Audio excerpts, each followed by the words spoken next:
أعوذ بالله من الشيطان الرجيم.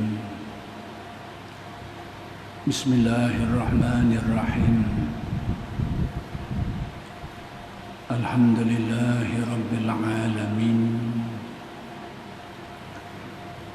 وبه نستعين.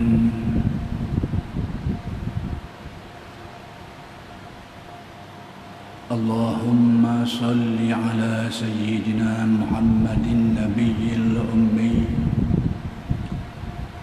وعلى آله وصحبه وسلم.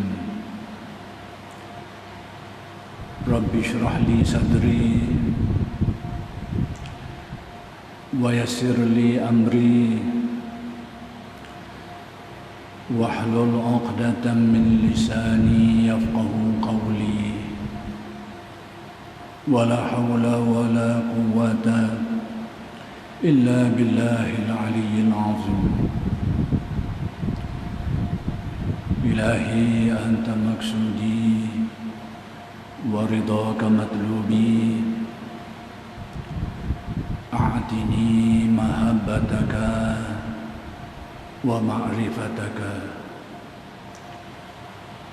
السلام عليكم warahmatullahi wabarakatuh. Alhamdulillah wa syukrulillah wassalatu wassalamu ala rasulillah, amma ba'd. Kita bersyukur kehadrat Allah Subhanahu wa taala yang telah mengurniakan hidayah dan taufik dan nikmat-nikmat yang lain zahir dan batin. Mudah-mudahan segala nikmat-nikmat itu sentiasalah dikurniakan kepada kita semua. Dan pada malam ini, atas ketetapan daripada urustia masjid ini, untuk pengisian pada malam ini dan beberapa malam selepas ini, sempena dengan bulan Maulidur Rasul ni, diminta supaya kuliah itu berkait dengan Maulidur Rasul. Jadi oleh kerana itu ditetapkan oleh pengurusan masjid ini, maka saya malam ini tidaklah berkuliah menggunakan kitab Al-Hikam seperti biasa. Jadi saya akan berkuliah pada malam ini untuk melihat sedikit mengenai Nabi Muhammad sallallahu alaihi wasallam menerusi satu kitab yang ditulis oleh Syekh Sayyid Muhammad Ibn Alawi Al-Maliki dalam kitab beliau Al-Insan Al-Kamil. Jadi saya akan melihat beberapa perkara lah, tidak semua, beberapa perkara yang beliau telah tulis, yang beliau telah nyatakan di dalam kitab beliau ini.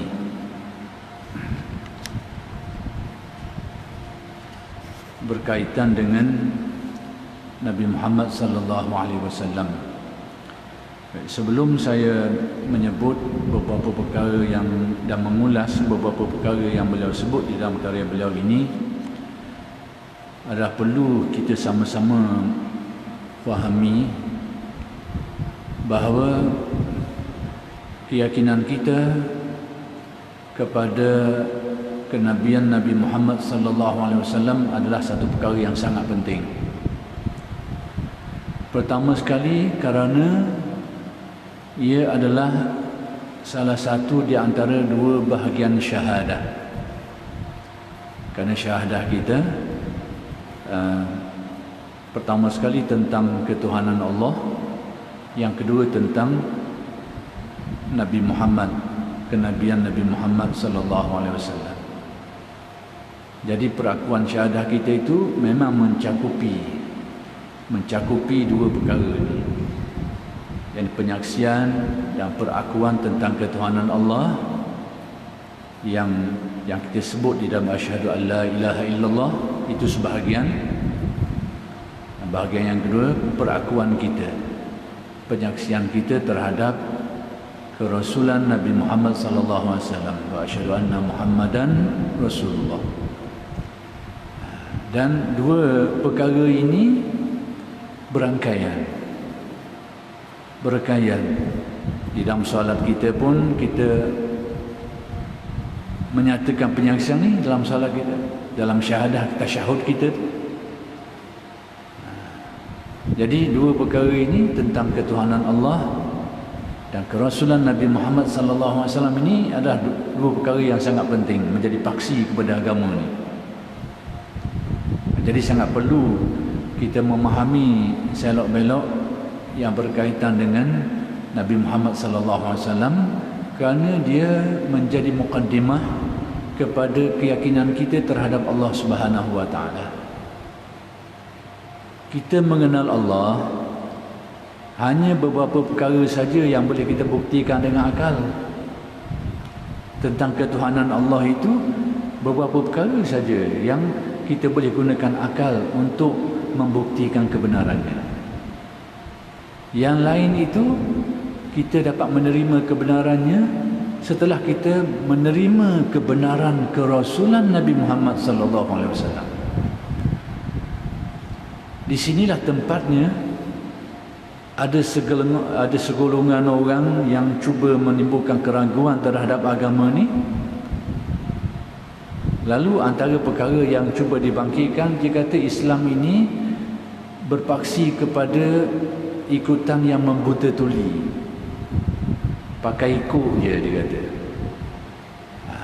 Jadi sebab dia kata keyakinan-keyakinan di dalam agama ini sebahagiannya itu tak dapat dibuktikan kerana perkara gaib. Jadi bila orang Islam percaya kepada benda macam ni, timbullah ulasan-ulasan yang mengelirukan ni. Dia kata Islam ini paksinya itu keyakinan yang membuta tuli, yang tak ada dalil, tak dapat dibuktikan. Jadi di sini kita dapat jawapannya, iaitu kita menerima perkhabaran-perkhabaran tentang ketuhanan Allah, tentang perkara gaib setelah kita menerima kebenaran kerasulan Nabi Muhammad sallallahu alaihi wasallam. Dimulai dengan mukaddimah itu. Dan kebenaran kerasulan Nabi Muhammad sallallahu alaihi wasallam itu terbukti dengan dalil yang nyata. Benarnya Rasulullah ini sebagai Rasul, terbuktinya perkara itu tu ada dalil yang nyata, terang. Jadi daripada situlah, atas keyakinan itulah, atas mukaddimah itulah, kita meyakini perkara-perkara yang Nabi Muhammad sallallahu alaihi wasallam sampaikan. Jadi keyakinan kita terhadap perkara gaib ini bukan atas dasar keyakinan membetuli, keyakinan yang ada asas, yang ada mukaddimahnya yang diyakini, ada paksi dia, ada asas yang boleh kita buktikan benarnya benda tu. Contoh yang mudah untuk kita fahami ni, ini pemikiran-pemikiran seperti ini perlu kita sama-sama fahami hari ini. Sebab apa?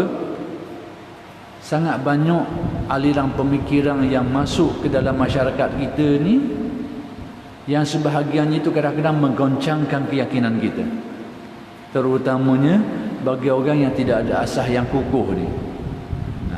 Dan saluran masuk tu sangat banyak. Kalau dulu mungkin saluran masuk tu agak susah, terbatas. Tapi dengan sistem moden hari ini, dengan peralatan moden hari ini ni, maklumat-maklumat luar tu boleh masuk bila-bila masa dalam kepala kita ni.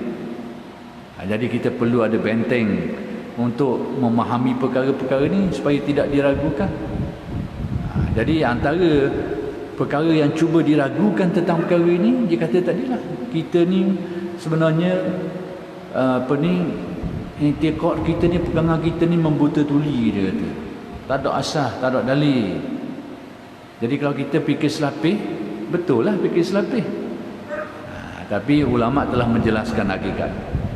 Saya nak beritahunya, kenapa dua perkara ini diserangkaikan? Syahadah tentang ketuhanan Allah dan syahadah tentang kerasulan Nabi Muhammad. Kerana dia adalah mukaddimah. Mukaddimah inilah dapat dibuktikan kebenarannya dengan dalil-dalil yang nyata. Maka dia akan membenarkan, menjadi dalil kepada kebenaran perkhabaran-perkhabaran tentang ketuhanan Allah dan perkara-perkara gaib yang lain. Boleh diterima.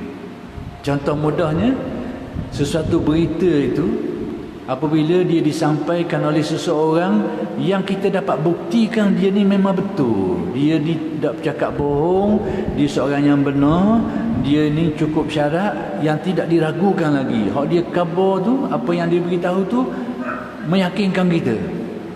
Jadi apa-apa berita yang dia beritahu kepada kita, sekalipun benda tu kadang-kadang tak berapa munasabah, kita akan terima dengan mudah. Dan kita terima perkhabaran yang sekalipun kita rasa susah kita nak fikir tu, tidaklah bererti kita ni membuta tuli. Tidak. Sebab apa? Kerana kita terima perkara tu berasaskan mukaddimah awal tadi tu. Kerana kita percaya ke dia. Kita tahu dia tak pernah bohong, dia tak pernah tipu.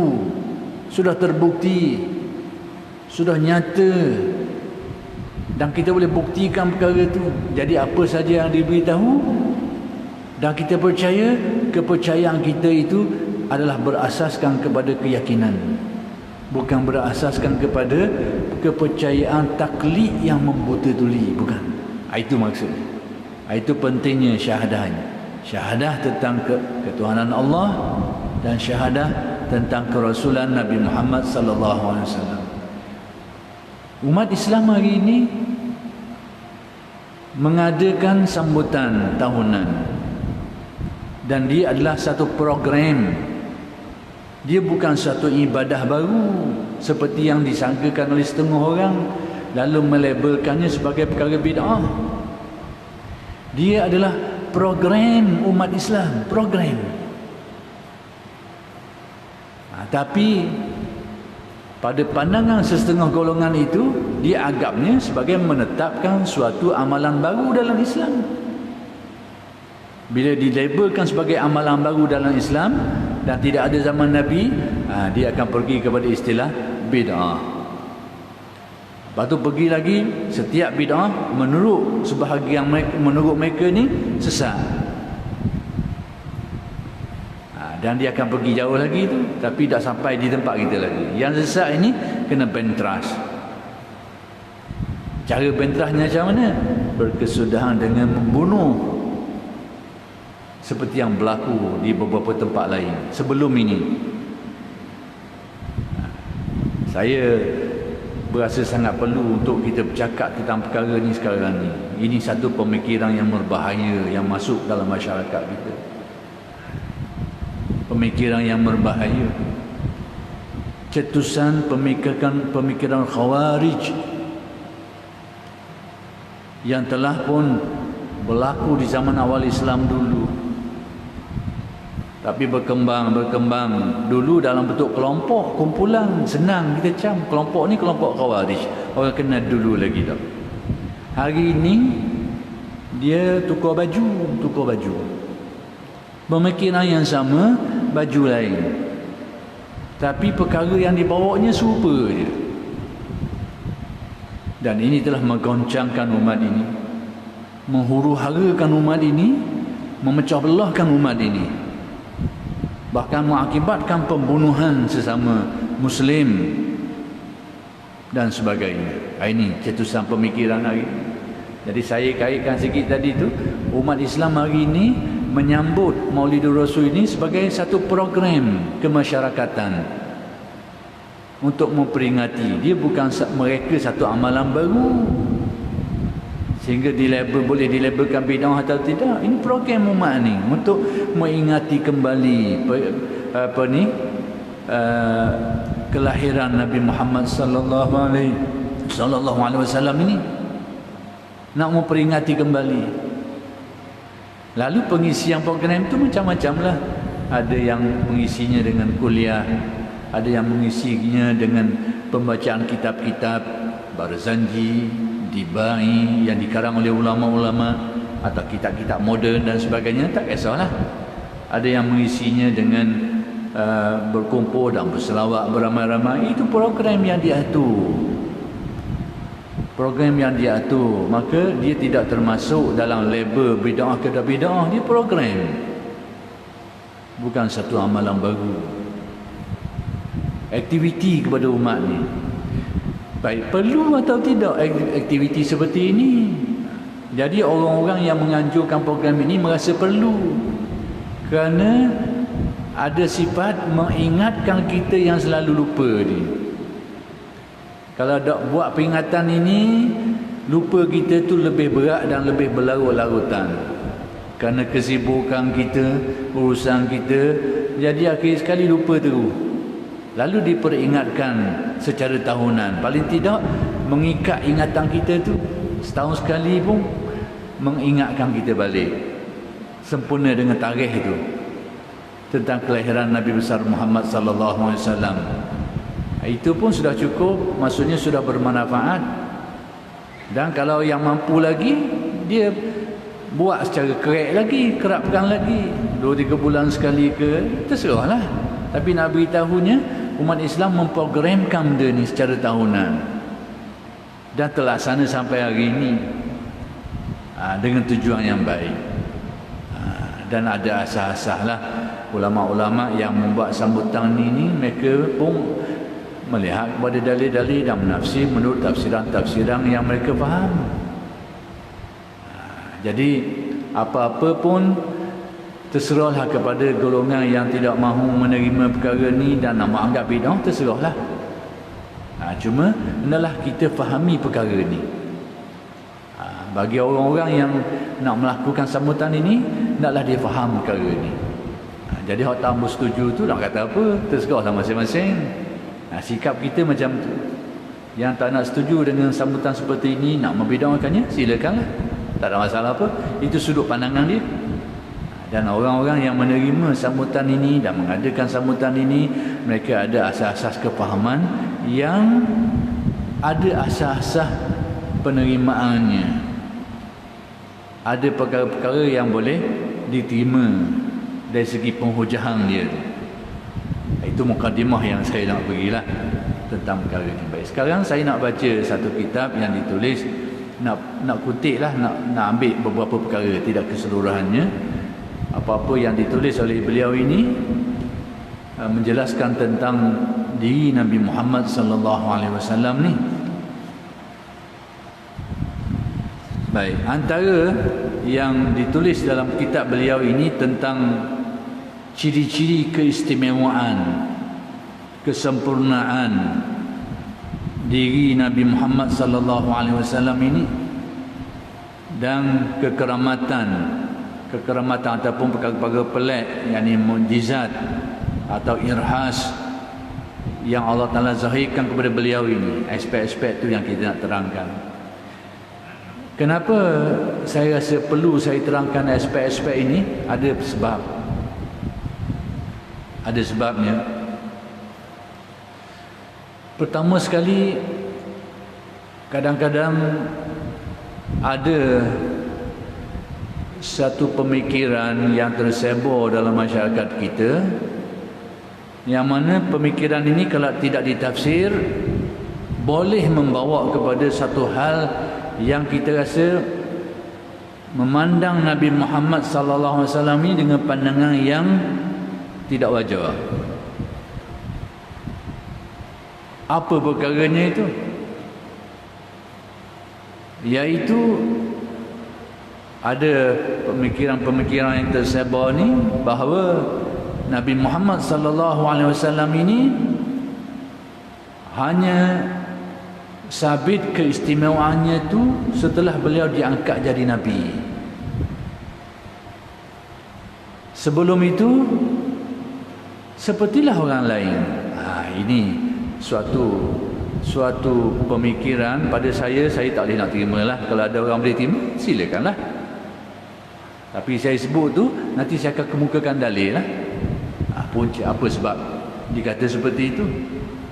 Jadi tersebar dalam masyarakat kita ni, Nabi Muhammad keistimewaannya itu setelah umur 40 tahun. Sebelum tu tak ada beza dengan orang lain, sama. Hak sebelum tu kenyataan tu kita tak pernah boleh. Pada saya tak nak terima lah. Yang nak terima, yang saya boleh terima, silalah. Baik. Kenapa dikatakan demikian? Asasnya, sebelum saya sebut satu-satu ni, di dalam Al-Quran memang disebut, innama ana basyarum mislukum, sesungguhnya aku ini manusia seperti kamu. Memang Nabi Muhammad manusia, tidak ada orang ingkar, tidak ada orang nafikan hakikat ini. Innama ana basyarun mislukum, sesungguhnya aku ni adalah manusia seperti kamu juga. Tidak ada orang nafikan hakikat ini, bahawa Nabi Muhammad adalah manusia. Maksudnya bukan malaikat, apatah lagi Tuhan. Bukan. Manusia.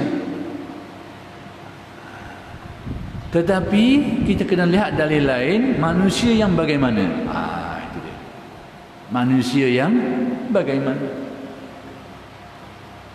Maka disebut dalam hadis-hadis, antaranya nak menyatakan bahawa tadi itu, bahawa manusia ni, Nabi Muhammad ni manusia sama macam orang lain. Kalau kita lihat, kalau kenyataan itu merujuk kepada sama dari segi manusianya, ya betul.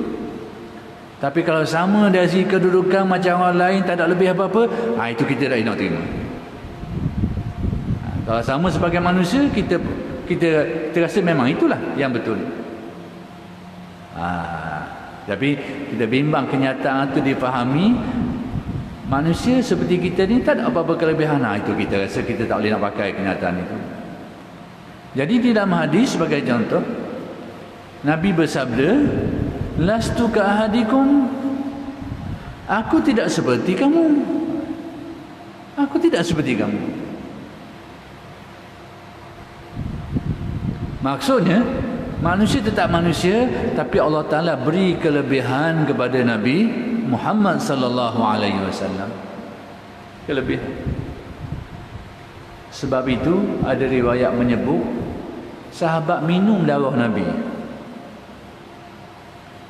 Dan tidak ada riwayat sahabat minum darah orang lain. Tak ada. Sebab sahabat tahu darah tu najis, haram.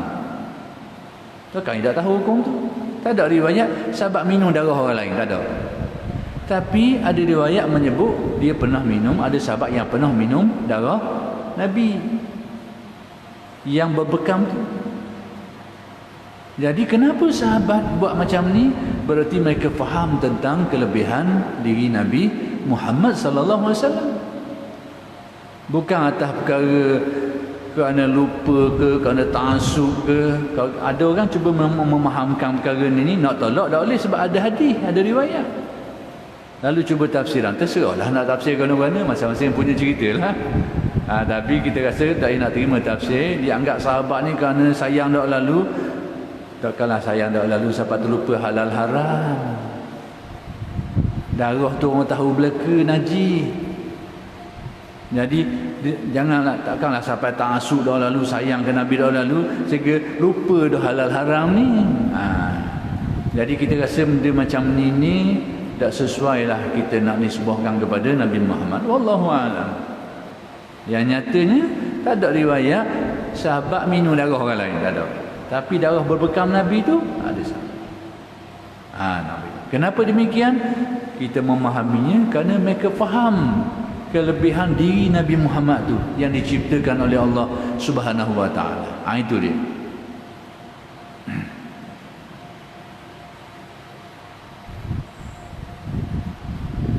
Baik, antara perkara yang disebut di sini tentang diri Nabi Muhammad ini, bahawa Nabi itu adalah Nabi yang terawal yang diciptakan oleh Allah.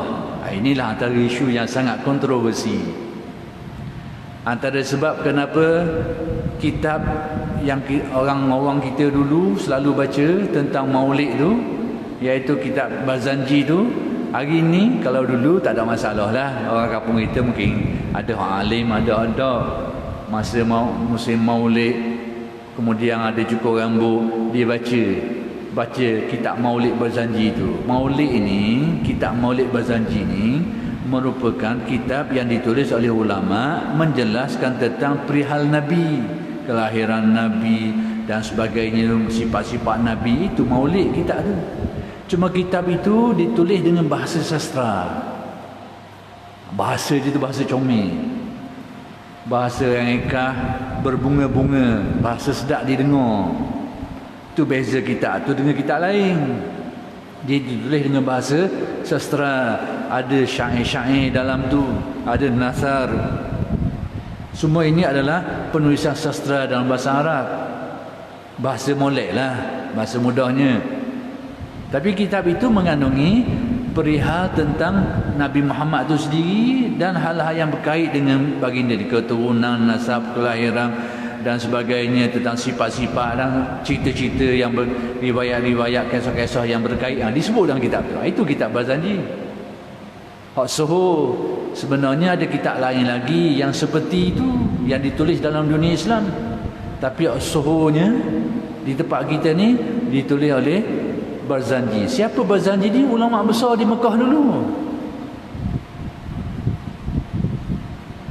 Ja'far al-Barzanji ni ulama besar di Mekah. Ulama dia. Bukan sastrawan, bukan ahli falsafah, dia ulama. Cuma hari ini berlaku penolakan. Tak apalah, orang nak tolak-tolaklah, masing-masing punya cerita lah. Tapi aspek mana antara perkara yang kitab ini ditolak oleh segolongan mereka ni kerana ada kenyataan ni lah. Menyatakan awaliyah, yakni awalnya penciptaan ruh Nabi Muhammad itu, yang itu tidak boleh diterima oleh orang lain. Ada setengah orang kita dalam isu ini agak pelik sikit. Pelabelang dia tu, labeling itu. Dikatakan orang yang berpegang dengan fahaman itu sebagai syirik lah. Syirik ini kita faham. Erti syirik ini bila kita mempersekutukan Allah, kita meyakini ada Tuhan lain selain Allah, tu syirik. Dalam isu ni tak ada kena-mengena dengan syirik. Tak ada kena-mengena langsung dengan syirik. Hanya merupakan masalah yang dikhilafkan ulama, itu saja. Tapi ada setengah orang kita ni syirik. Tak kait langsung ni antara persoalan syirik dengan persoalan ini. Tak ada kena-mengena. Bila ada golongan yang meyakini perkara ni, dia meyakini perkara ni pertama sekali ada dalil yang mereka pegang, dan mereka tidak kata Nabi Muhammad itu sebagai Tuhan. Kok mana nak kata syirik?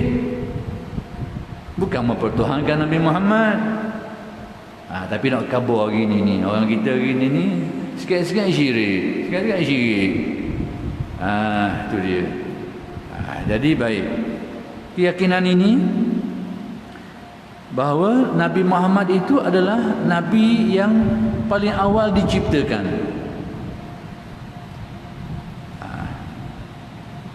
Yang mana Nabi Adam belum lagi tercipta, tapi sudah sabit kenabian Nabi Muhammad. Rohnya sudah pun diciptakan Allah.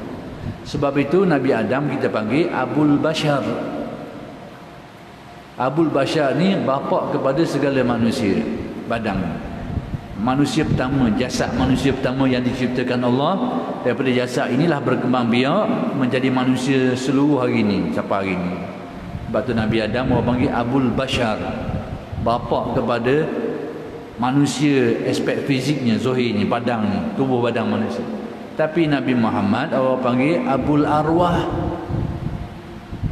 bapa kepada ruh, yakni ruh yang mula-mula sekali diciptakan sebelum ruh Nabi-Nabi yang lain. Itu maksud. Jadi keyakinan ini berasaskan ada riwayat yang diriwayatkan oleh Al-Imam At-Tirmizi. Jadi orang yang nak pakai, pakailah, tak ada masalah. Hak tak mau pakai, jangan pakailah. Dia tak kena mengenai syirik dan syirik. Masalah nak tambah kok anda. Tapi masing-masing ada hujah dalil dia ni. Riwayat Imam Tirmizi ada menyebut ni.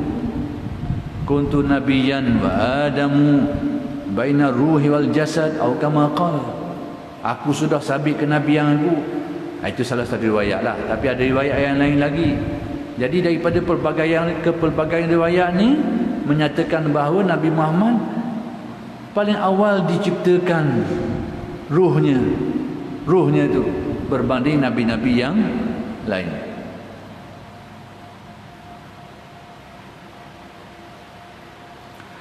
Saya sudah membahaskan tentang persoalan Nur Muhammad ini dalam kuliah yang agak panjang, dan kita tak nak mengulang di sinilah. Cuma oleh kerana saya baca kitab ini, inilah antara yang disebut di sini, bahawa Nabi Muhammad itu adalah Nabi yang pertama diciptakan, tetapi yang terakhir sekali diutuskan. Jadi yang pertama diciptakan ruhnya, tapi yang terakhir sekali dibangkitkan sebagai Rasul di dunia ini. Jadi riwayat-riwayat yang berkait tadi itu menyebut tentang perkara ini dan dipegang oleh ulama. Dan cuma saya katakan perkara ini bukanlah perkara usul satu. Bukan perkara usul, maksudnya kalau orang tak percaya pun tak apa, tak cacat iman dia. Dia bukan perkara usul i'tikad, bukan. Kemudian dia bukanlah perkara yang disepakati. Sebab tu orang nak terima, orang tak boleh, sudah, tak ada jadi masalah apa-apa. Dia bukan masalah usul i'tikad, bukan masalah dasar i'tikad, dan dia bukan perkara yang disepakati oleh ulama. Berarti orang yang belajar, dia faham, dia rasa boleh terima, dia boleh terima je. Lepas tu ada orang yang berasa dah apa nak siku, dah apa nak dapat terima yang akan, tak payah terima, tak jadi cacat cela. Sebab apa? Dia bukan masalah. Saya terangkan ini supaya tak timbullah orang melabelkan kan nekih ni, ni syirik, ni ada. Jadi labeling yang tak kena tepat, tak kena kepada kedudukan masalah tu. Nak pakai, tak mau pakai sudah. Itu je. Itu tujuan saya beritahu. Kalau tidak, kita duk mensyirikkan orang. Syirik, kakak syirik. Kena faham dulu status kedudukan masalah tu apa benda.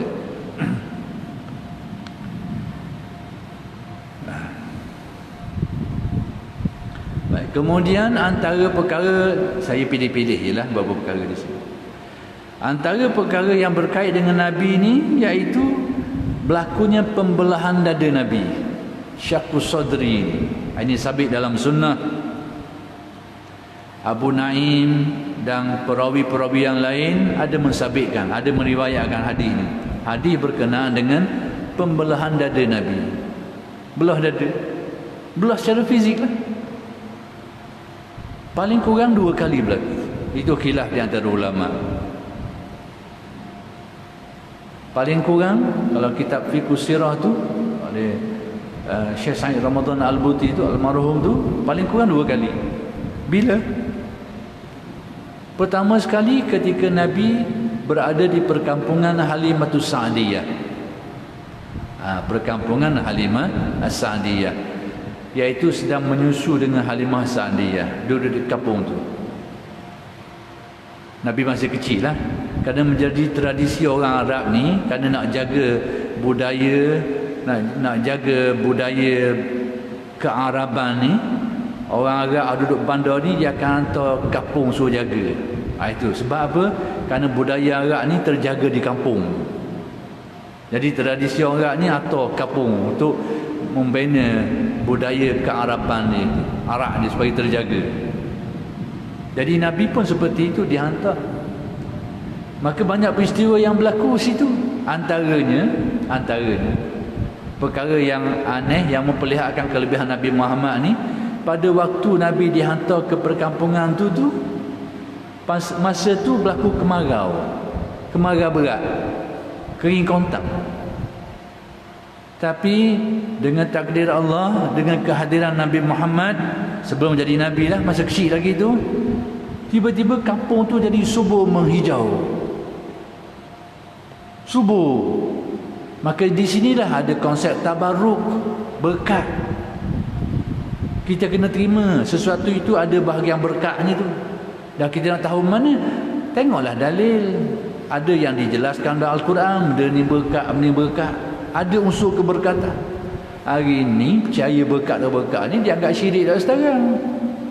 Dah boleh agak. Jadi keyakinan berkat dan berkat ni kerana ada nas. Ada tempat yang dijelaskan Al-Quran berkat. Mekah, Kaabah tu mubarakan berkat. Berkat. Air hujan yang turun dari langit. Ada disebut dalam Al-Quran mubarakan berkat. Dan banyak lagi dalam Al-Quran melibatkan tempat, melibatkan orang yang disifatkan sebagai berkat. Bila Al-Quran beritahu, kita kena terimalah benda tu. Jadi menerima konsep berkat ni bukan masalah syirik, kerana memang itu disebut. Sama ada secara direct diberitahu berkat, seperti Kaabah tu dijelaskan dalam Al-Quran, inna awwala baitin wudi'a lin-nasi lalladzi bi Bakkata mubarakan. Itu dinas secara direct. Binaan pertama yang dibina untuk manusia ni adalah yang berada di Mekah tu. Berkat kata Allah itu dinaskan dalam Al-Quran. Ada benda-benda yang tidak dinaskan secara direct tapi diumumkan nasnya. Orang-orang soleh, para nabi, sudah tentulah mereka ni berkat. Jadi unsur berkat ni kita kena akui dan diterima oleh ulama. Cuma saya sebut sikit tadi tu kerana hari ni ada orang bila sebut berkat-berkat ni bahan syirik dah sekarang. Ini pemikiran kita hari ni. Sudah bercelaru. Sudah bercelaru. Sikit-sikit syirik, sikit-sikit syirik. Kadang-kadang awak jadi mensyirikkan orang, dia sendiri kadang-kadang banyak juga terlibat dengan benda dia kata syirik tu kadang-kadang. Tapi tak apalah, kita nak memahamkan. Tapi oleh kerana sudah masuk waktu insya tak lagi jauh dan perkara ini. Tapi tak apalah, insya-Allah mudah-mudahan penjelasan seperti ini kita akan sambung lain kali pula lah. Sekianlah saja dulu aku qauli hadza wa astaghfirullahal azim li wa lakum. Assalamualaikum warahmatullahi wabarakatuh.